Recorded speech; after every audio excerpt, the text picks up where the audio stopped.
glad to have shared any and all personal knowledge and information to the ICI because I want to help the ICI in this investigation.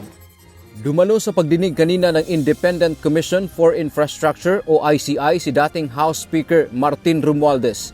Ayon kay Romualdez, nagpasalamat siya sa ibinigay sa kanyang panahon na magpaliwanag dahil layon niyang ibigay ang buong suporta sa investigasyon para sa katotohanan at tulungan ang komisyon para mapabilis ang investigasyon. Anya, wala siyang tinatago at walang dapat itago. It's about facts and evidence and hindi lang political noise or speculation. Sa isyu naman kung ano ang dapat gawin ng mga inimbitahan ng ICI tulad ni dating Congressman Zaldico o kung dapat ba itong umuwi ng bansa, ayon kay Romualdez, Any and all the resource persons who are invited here, we expect them to return. sa bahagi ng ICI, pag-aaralan nila ang susunod na hakbang sa hindi pagharap ni Ko sa pagdinig na kasabay dapat ni Romualdez na inimbitahan. Pagdating naman sa kanyang Statement of Assets, Liabilities and Net Worth o SALN, sabi ni Romualdez, handa siyang ilabas ito kung may utos ang ICI. I will do at the instance of the commission. So, Sabi naman ng ICI, pag-uusapan nila ang issue hinggil sa SALN ng dating House Speaker.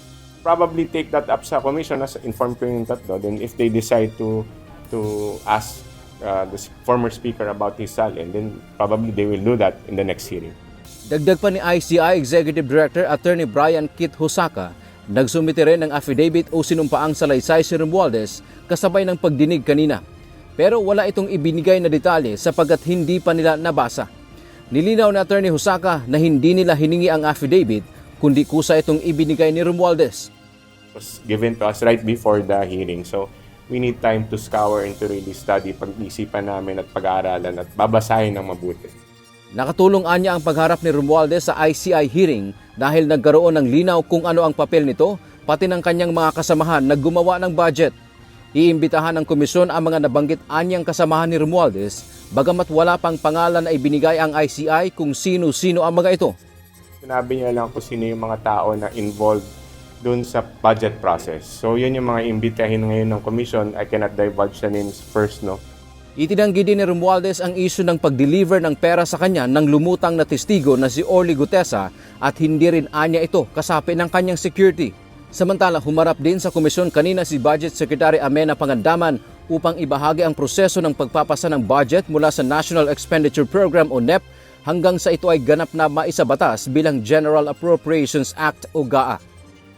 Yung invitation sa atin is that gusto malaman ng commission natin yung process ng NEP at paano ito nagiging GAA. At kung paano nagre-release ng budget. Imbitado muli si dating House Speaker Martin Romualdez sa susunod na pagdinig ng ICI sa susunod na linggo. Tiniyak naman ito, nahaharap siya sa komisyon.